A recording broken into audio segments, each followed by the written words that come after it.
Apa gunanya sebuah hubungan kalau dari awal sebenarnya sudah doomed alias gagal? Kenapa kita tetap bertahan, tetap berharap, tetap mengingat padahal akhirnya tahu itu tidak akan berhasil? Itulah pertanyaan yang diam-diam ditanamkan dalam film 500 Days of Summer. Bukan film cinta biasa, bukan kisah romansa yang manis, tapi otopsi tentang ekspektasi, ilusi, dan kenyataan. Bahkan sang narator menegaskan di awal film, "This is not a love story." Film ini mengikuti Tom Hansen, diperankan oleh Joseph Gordon-Levitt, seorang pria yang percaya pada takdir dan konsep The One. Lalu datang Summer, diperankan oleh Zooey Deschanel, perempuan yang dari awal sudah bilang, "I'm not looking for anything serious." Aku lagi tidak mencari hubungan yang serius. Film ini dengan cerdas langsung memperingatkan penonton, ini bukan kisah cinta, ini kisah tentang cinta. Disutradari oleh Mark Webb, film ini disusun secara non-linear, melompat-lompat antara hari ke-1 sampai hari ke-500. Dan itu bukan sekedar gaya, itu cara film menunjukkan bagaimana ingatan bekerja. Karena saat kita jatuh cinta, kita tidak mengingat dengan objektif, kita mengingat dengan perasaan.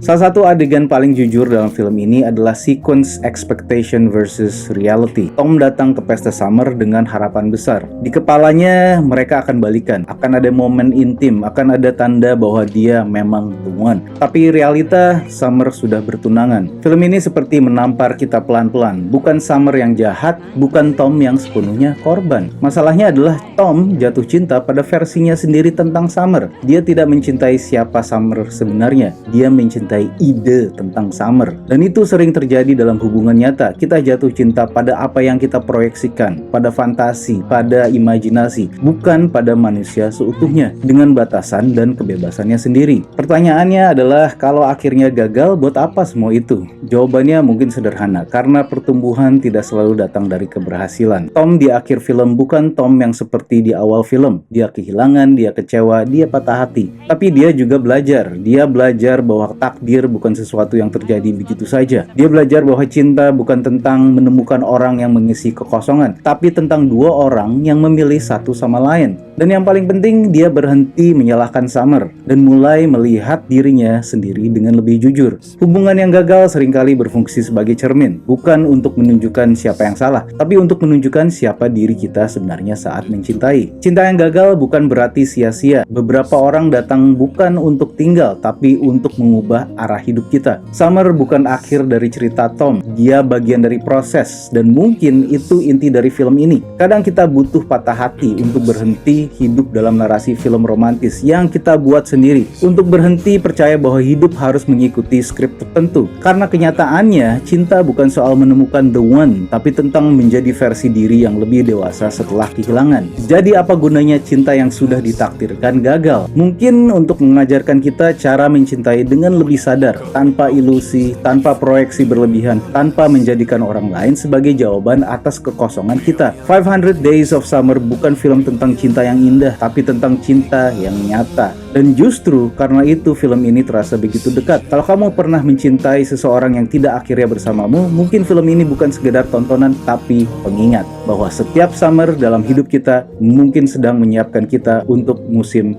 berikutnya.